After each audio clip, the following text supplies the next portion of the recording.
अब देखो आज का जो टॉपिक है हमारा, वो हमारा किस चीज़ के लिए है? मौर्योत्तर काल के लिए। हम लोग कल तक जो पढ़े थे मौर्य काल के बारे में पूरा ख़त्म हो चुका था हम लोग का। मौर्य काल के जो अंतिम शासक थे उनका नाम क्या था? वृहदत्त नाम था। उनकी जो हत्या है वो पुष्यमित्र शुंग जो है उनके माध्यम से हुआ था। पुष्यमित्र शुंग उनके अधिकारी थे, ठीक है, मंत्री थे, और उनके माध्यम से उनकी हत्या हो जाता है। अब यहाँ से जो हम शुंग वंश के बारे में हम लोग पढ़ने वाले हैं, शुंग वंश पढ़ेंगे, कन वंश पढ़ेंगे, फिर सातवाहन के बारे में पढ़ेंगे, चेदी वंश के बारे में पढ़ेंगे, और संगम कालीन भी थोड़ा बहुत देख लेंगे, संगम वंश को भी देख लेते हैं। तो देखो अब आज का जो टॉपिक है उसको पहले सबसे पहले ये देखेंगे कि शुंग वंश का जो है वो टाइमिंग कब से कब तक था। वैसे तो अगर हम बात करें मौर्योत्तर काल के बारे में तो ये 184 BC से लेकर के 300 AD तक है। तो कहीं ना कहीं ये जो है मौर्य काल की तुलना में इसका टाइमिंग ज़्यादा, मतलब कि इनका शासन जो है थोड़ा ज़्यादा चला, टाइम मतलब ये शासन ज़्यादा कर पाए। अच्छा, सवाल ये उठता है कि आखिर क्या वजह था जो मौर्य काल का पतन हुआ? मौर्य काल के पतन के वजह क्या रहे होंगे? देखो कोई भी साम्राज्य उसका पतन जो होता है वो लगभग एक ही रीज़न से होता है कि अगर वहाँ का शासक कमज़ोर होगा। जैसे पुष्यमित्र, इसके बारे में वृहदरथ के बारे में अगर हम बात करें तो वृहदरथ एक तो उनकी शासन प्रणाली कमज़ोर थी। अच्छा, चाणक्य कहते थे कि राजा को ताकतवर होना चाहिए, बुद्धि से भी और शरीर से भी, बल से भी, और चालाक भी थोड़ा होना चाहिए। और इस मामले में अच्छा ये जो थे वृहदरथ जो थे उनके खिलाफ जनता में भी बगावत के सुर थे, क्योंकि अशोक इतना अच्छा से सारा चीज़ करके गया था, इस्टेब्लिशमेंट कितना बेहतरीन तरीके से करके गया। मतलब वो जो भी चीज़ जनता के लोक कल्याणकारी की बात करते थे और उसी के जस्ट खिलाफ अशोक के बाद के जितने भी शासक आएंगे उनको लोक कल्याण से कोई मतलब नहीं रहेगा। कहीं ना कहीं जनता का शोषण बढ़ा। अच्छा, जनता पर अगर आप अत्याचार करोगे तो एक वक्त जनता आपको सबक सिखा देगी। हुआ यही कि वहाँ पे मगध में जो है विद्रोह हुआ, और इस विद्रोह का फ़ायदा कौन उठाया? पुष्यमित्र शुंग। याद होगा कि जब धनानंद के बारे में भी यही हुआ था। धनानंद के टाइम में भी क्या हुआ था? धनानंद बहुत ज़्यादा अत्याचार करने लगा था, और उनके अत्याचार का अंत जो है चंद्रगुप्त मौर्य किए। अच्छा, उस समय भी वहाँ पर तुम देखना कि जब नंद वंश का जब लास्ट चला था, जब धनानंद थे, तो धनानंद के वजह से लोग बहुत परेशान थे। अच्छा, जनता में बगावत के सुर थे। चाणक्य को मौका मिला, चंद्रगुप्त मौर्य तो बैठा हुआ था इसी इंतज़ार में। तो चाणक्य को बदला भी लेना था, अपने पिता का बदला लेना था, जो सर काट करके सरेआम जो चौराहे पे टांगा गया था, वो सारा काम। देखो मेरा ओवरऑल यही कहना है कि जितने भी वंश का जो लास्ट होता है, कोई भी वंश का अगर ख़त्म होता है ना, तो वो कहीं ना कहीं उस राजा की अकर्मण्यता की वजह से होता है। मतलब वो राजा उस लायक था नहीं। अगर वो अपना शासन अच्छे तरीके से चलाता तो काफ़ी लंबे टाइम तक चलता। अब एक बड़ा वजह बताते हैं। अब अगर हम अभी एक एग्जांपल देंगे तो आप कहोगे कि या तो ये कांग्रेस के समर्थक निकले, या बीजेपी के खिलाफ है, या तो कांग्रेस के समर्थक, ये कहा जाएगा। जैसे कांग्रेस इतने लंबे समय तक टाइम जो शासन कर पाया, इसका दो वजह था।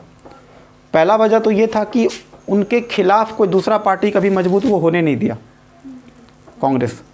दूसरा वजह ये था कि जनता के लिए वो काम करने के लिए वो कमिटेड थे। करप्शन भी हुआ तो काम भी किया गया। आज जितने भी सारे आपको हॉस्पिटल्स जो देखने को मिल रहा है वो सब कांग्रेस के टाइम में बना था। मैक्सिमम जितना भी इंफ्रास्ट्रक्चर आपको दिख रहा है, स्कूल हो, कॉलेज हो, यूनिवर्सिटीज़ हो, ये बड़े बड़े जो आपको दिख रहा है वो सब लगभग उन्हीं के टाइम में बना था। और वर्तमान सरकार इस मामले में पीछे है, ये आंकड़े बताते हैं। ये मेरे और आपके कहने से कुछ नहीं होगा। वर्तमान सरकार भी बहुत अच्छे अच्छे काम किया है, ऐसे कई सारे अच्छे अच्छे काम किए हैं जो कि पिछली सरकार सच में नहीं कर पाया। एग्जाम्पल के तौर पर हम सबसे अच्छा एग्जाम्पल देते हैं नॉर्थ ईस्ट का। नॉर्थ ईस्ट जो भारत का जो पूर्वोत्तर क्षेत्र है, वो भारत से अपने आप को कटा हुआ महसूस करता था। ये वर्तमान सरकार जो है, जो नरेंद्र मोदी की सरकार है, वो क्या की, ये सरकार नॉर्थ ईस्ट को भारत में उसको समेटने का काम किया। मतलब नॉर्थ ईस्ट जो पहले कटा छटा रहता था, अब उसको मुख्य धारा में लाए। नॉर्थ ईस्ट को भी महसूस हुआ कि चलो हम भी इंडिया के हिस्सा हैं, वरना पहले क्या होता था, कोई भी पीएम वहाँ दौरा के लिए नहीं जाता था। अच्छा, इनके कई सारे फैसले भी बहुत ही एक से एक, जैसे 3 तलाक पर जो उन्होंने फैसला लिया वो बहुत ही शानदार फैसला था। 370 वाला भी फैसला कह लो कि एक तरह से ठीक ही हुआ। मतलब वो रहता या नहीं रहता इससे कोई फ़र्क भी नहीं पड़ता। तो 370 ख़त्म किया, वो भी एक तरह से ठीक ही है। कन्फ्यूज़न क्लियर हो गया। उसके बाद आपके कई सारे, जैसे कि जम्मू कश्मीर को लेकर जो है 370 वाला मामला के अलावा और जम्मू कश्मीर में भी कुछ कुछ डेवलपिंग का काम शुरू हुआ धीरे धीरे पहले की तुलना में। अब कोशिश ये सरकार ये चाहती है कि जम्मू कश्मीर के जो लोग हैं वो मुख्य धारा से जुड़ सकें। अच्छा, इसके अलावा और भी अब कई सारे, जैसे कि जो माओवादी जो मार्क्स जो चल रहा था, जो आमतौर पे जो जहाँ भी जो आतंकवादी, जो घर के जो आतंकवादी जैसे कि मार्क्सिस्ट माओवादी जो थे, तो माओवादियों के पे कंट्रोल किया गया। अब उस तरह से बम धमाके नहीं सुनते हूँ जैसे पहले होता था। तो क्षेत्रीय आतंकवाद की जो हम बात करते हैं उस पर ये सरकार बहुत अच्छे से कंट्रोल किया। करप्शन को लेकर के थोड़ा सा कंट्रोल करने का भी कोशिश किया। हालांकि वो तो डिपेंड करेगा आगे चल के, जब ट्रांसपेरेंसी इंटरनेशनल का रिपोर्ट आएगा तब वहाँ से पता चलेगा कि भारत करप्शन के रैंकिंग में अभी कितना सुधार हुआ है। वो तो फिर वो रिपोर्ट बताएगा ही बताएगा। तो वर्तमान सरकार जैसे लोगों में राष्ट्रवाद की भावना को बढ़ाया, उसके अलावा जो देखो, चूँकि वर्तमान सरकार थोड़े से दक्षिणपंथी विचारधारा से प्रेरित है, सभ्यता संस्कृति को लेकर के बहुत ही ज़्यादा एक्टिव रहता है। ठीक है, देखो इस सरकार में कुछ खामियां भी हैं तो कुछ अच्छाइयां भी है, लेकिन डिपेंड करता है कि आपको क्या चाहिए। जैसे किसी के लिए गरीबी भुखमरी ये इंपॉर्टेंट अगर है, जो लेफ्टिस्ट जो वामपंथी विचारक होते हैं उनका कहना है कि आप कितना बड़ा बिल्डिंग बनाए, कितना बड़ा हॉस्पिटल बनाए, ये मैटर नहीं करता है। आम लोगों को क्या मिला, अगर आप हॉस्पिटल सिर्फ बनाने से नहीं होगा, उसके अंदर सुविधाएँ भी होनी चाहिए। अगर आप वो इक्विपमेंट, हेल्थ इक्विपमेंट दे पा रहे हो तो बहुत बढ़िया बात है। तो कोई भी शासक हो, अगर यही शासक अभी जो वर्तमान में जो भारत सरकार के खिलाफ अभी लोगों 2014 में इसी वर्तमान सरकार के खिलाफ जो है, पहले क्या था, समर्थक बहुत सारे थे। ये बात सही है कि कांग्रेस पे जो कितने सारे जो करप्शन के जो चार्जेस लगे थे, सभी लोग चाहते थे कि सत्ता का परिवर्तन होना चाहिए। और वैसे भी किसी एक पार्टी का लंबे समय तक शासन में बना रहना वो बहुत ही ज़्यादा वो चिंता की रिस्क हो जाता है। सत्ता परिवर्तन होना था और लोगों ने सत्ता परिवर्तन करके वर्तमान सरकार को, मोदी जी की सरकार को चुना। अच्छा, इस सरकार से ये बात सही, जितनी उम्मीदें, ऐसा नहीं कि काम नहीं किए हैं, पर जितना उम्मीद था लोगों को वो उम्मीद पूरा नहीं हो पाया। अच्छा, अभी की जो सिचुएशन जो लोग देख रहे हैं, जितने लंबे लंबे ये दावे करते थे उन दावों पर भी खरे नहीं उतरे। तो तुम देखना कि 24 के टाइम में फिर हो सकता है, मे भी कुछ भी हो सकता है, ये सरकार जा भी सकती है। 19 में तो आप जीत गए, लेकिन 24 के टाइम में आते आते अगर आम लोग आपके खिलाफ अगर हो गया, आपके नीतियों से, पॉलिसी से अगर लोग परेशान हैं तो आपका जाना तय है। दिल्ली में केजरीवाल आया, वो क्या एक क्रांति तो था कि लोग एक ऐसे लोगों को चुनना चाहते जो सच में वाकई में काम करना, एक ईमानदार शासक चाहते थे। और पुष्यमित्र सुंग जब आया यहाँ पर, अच्छा जैसे ये आया, लोगों को इनके बारे में ज़्यादा कुछ पता तो था नहीं, वो तो धीरे धीरे बाद में दिखेगा। अच्छा, वृद्धरथ हटना था क्योंकि वो थोड़ा सा विलासी हो चुका था। तो इस वजह से तुम देखो, हर बार जितना भी सत्ता परिवर्तन होगा तुम देखना उनके खुद के वजह से होता है, ज़्यादातर नुकसान उनका खुद ही होता है। इसलिए कहा जाता है एक शासक को जब तक वो लोक कल्याणकारी काम कर रहा है वो सत्ता में बना रहेगा। ठीक है, छत्तीसगढ़ का एक सरकार है रमन सरकार, रमन सरकार की बहुत तारीफ होती है। तुम इसी वजह से तुम देखना काफ़ी लंबे टाइम तक लोग टिका हुआ है। खुद लालू सरकार बहुत लंबे टाइम तक काम किया है। तुम चाहे बुरा बोलो या अच्छा बोलो, जो बोलना है बोलो, लेकिन लोगों ने पसंद किया, इसी वजह से वो इतना दिन तक शासन किया। कांग्रेस उतना दिन शासन इस वजह से नहीं किया कि कांग्रेस चाहती थी, बल्कि जनता चाहती थी, इसलिए कांग्रेस शासन किया। बात सीधी जनता की होती है। तो हर्षचरित, अच्छा सबसे पहले ये समझना है कि इस सुंग वंश के बारे में जो जानकारी है वो हमें दो स्रोत के माध्यम से मिलेगा, या तो साहित्य के माध्यम से, किताबों के माध्यम से, और या फिर पुरातत्व के माध्यम से पता चलेगा। ये हमारे पास सोर्स है इन्फॉर्मेशन के, जानकारी हमें यहीं से मिलती है। तो लिटरेचर के माध्यम से ऐसी कौन कौन सी किताब है जिसके माध्यम से मौर्योत्तर काल, यानी कि पोस्ट मौर्य पीरियड जिसको कहते हैं, मौर्य काल के बाद के टाइम की बात जो हम कह रहे हैं, तो किन किन किताबों से पता चलता है। तो सबसे पहले पुराण। तो पुराण में क्या पता चलता है कि ये जो मौर्योत्तर काल के बाद जो सुंग काल आया था, इस सुंग काल के संस्थापक कौन थे, पुष्यमित्र सुंग। तो पुष्यमित्र सुंग के बारे में जो जानकारी मिलती है वो कहाँ से हमें मिलती है, पुराण के माध्यम से मिलती है। उसके बाद दूसरा हर्षचरित, ये भी किताब का नाम है। हर्षचरित को किन्होंने लिखा था, बाणभट्ट ने लिखा था। किसने लिखा था? बाणभट्ट। ये सब चीज़ तो लिख देते हैं, चलो। बाणभट्ट लिखे थे। और इसमें क्या बताया गया था कि वृद्धरथ की हत्या करके ही पुष्यमित्र शुंग आया था। यानी कि वृद्धरथ के हत्यारा कौन है? पुष्यमित्र शुंग थे। उसके अलावा तीसरा अगर बात करें, महाभाष्य, ये भी किताब है। महाभाष्य किन्होंने लिखा था? और ये वही पतंजलि है जो योगाचार दर्शन के प्रवर्तक हैं। तो पतंजलि के माध्यम से क्या लिखा गया? महाभाष्य। और ये जो पतंजलि थे वो पुष्यमित्र शुंग के कौन थे? पुरोहित थे। मतलब इनका जो पूरा कर्मकांड का जो प्रोसेस होता था वो यही करते थे। और कुछ हद तक समझने के लिए हम सिर्फ कह रहे हैं, हालांकि हम तुलना नहीं कर रहे हैं कौटिल्य से। जो काम कौटिल्य ने चंद्रगुप्त मौर्य के लिए किया वही काम ये भी हेल्प करेंगे काफ़ी उनका। हाँ, तो ये अपने किताब महाभाष्य में लिखते हैं कि इनके टाइम में यवन का आक्रमण हुआ था, ठीक है। और इस यवन आक्रमण से ये किस तरह से निपटे होंगे, है ना। यवनों का आक्रमण हुआ। अच्छा, अब इसी आक्रमण के बारे में जो अगला किताब है उसको बोलते हैं गार्गी ग्रंथ। गार्गी ग्रंथ अपने आप में क्या? ज्योतिष ग्रंथ। उसमें ज्योतिष विज्ञान के बारे में पूरा दिया गया है, ठीक है। और इसमें भी इस आक्रमण के बारे में चर्चा दिया हुआ है थोड़ा बहुत। उसके बाद अगला जो बुक है उसका नाम क्या है? मालविकाग। यहाँ पे माल होगा ना, मालविकाग्निमित्रम, ये बुक का नाम है। ये मालविकाग्निमित्रम जो बुक है वो किनके द्वारा लिखा गया? और ये कालिदास का नाटक है। उसके अलावा अच्छा, इसमें पता क्या चलता है? शुंग वंश के बारे में राजनीतिक जानकारी। मतलब शुंग वंश के टाइम में जो पुष्यमित्र शुंग थे उनकी राजनीतिक कार्य प्रणाली किस प्रकार की थी।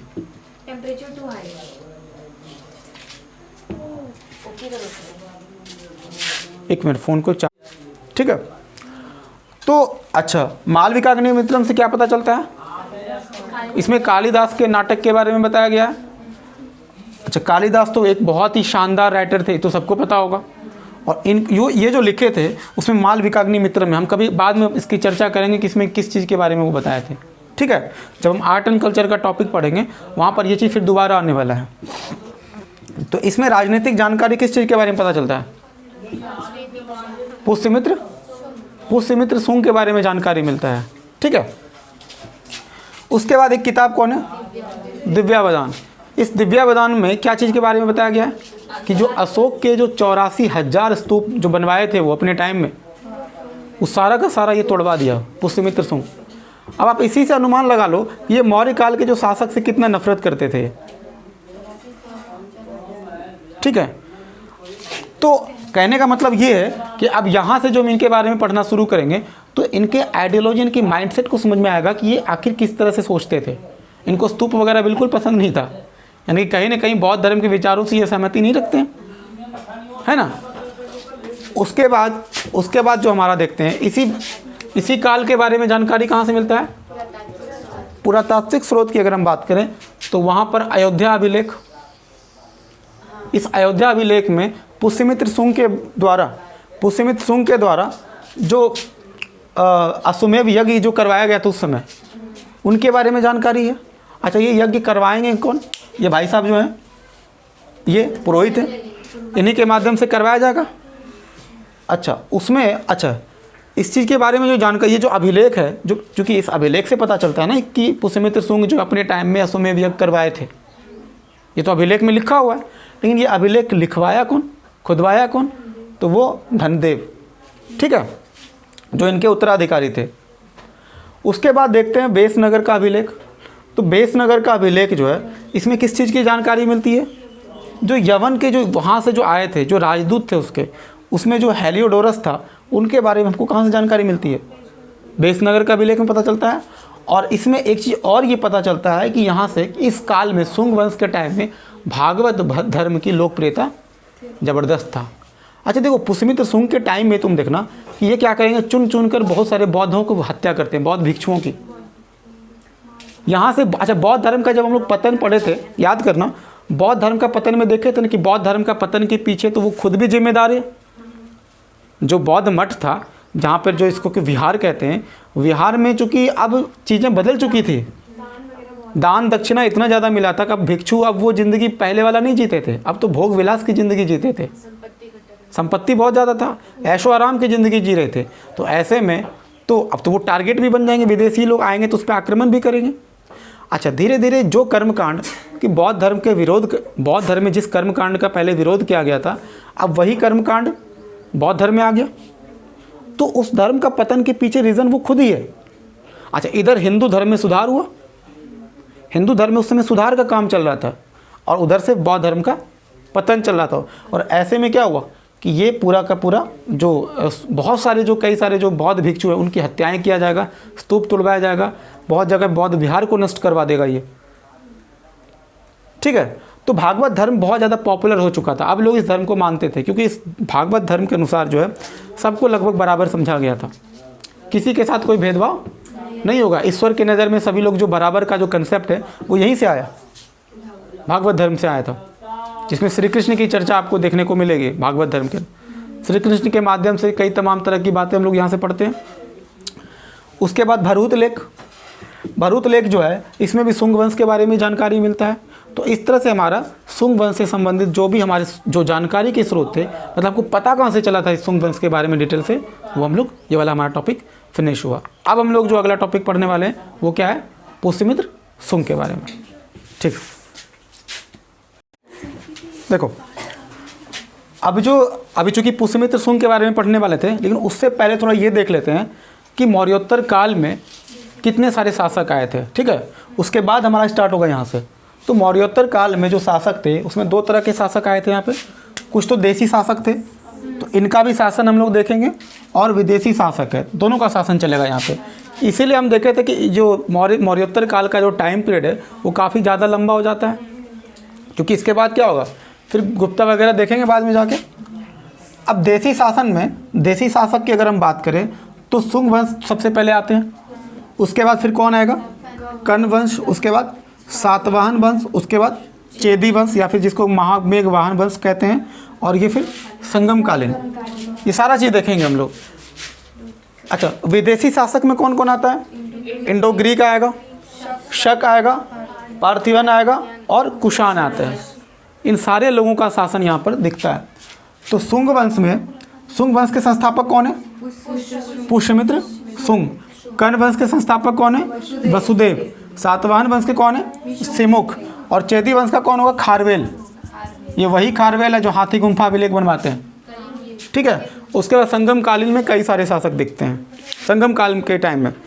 तो अगर हम बात करें, देखो अब ये क्षेत्र भी सबका थोड़ा अलग अलग रहेगा, ध्यान रखना, ये सारे लोगों का शासन दिखेगा मौर्योत्तर काल में पूरा का पूरा। अब जैसे सातवाहन वगैरह के बारे में जब हम पढ़ेंगे तो सातवाहन का क्षेत्र कहाँ पर था, जो मध्य प्रदेश का जो क्षेत्र है हमारा, मध्य प्रदेश, आंध्र प्रदेश और जो कर्नाटका का जो क्षेत्र है, ये पहले क्षेत्र सातवाहनों का हुआ करता था।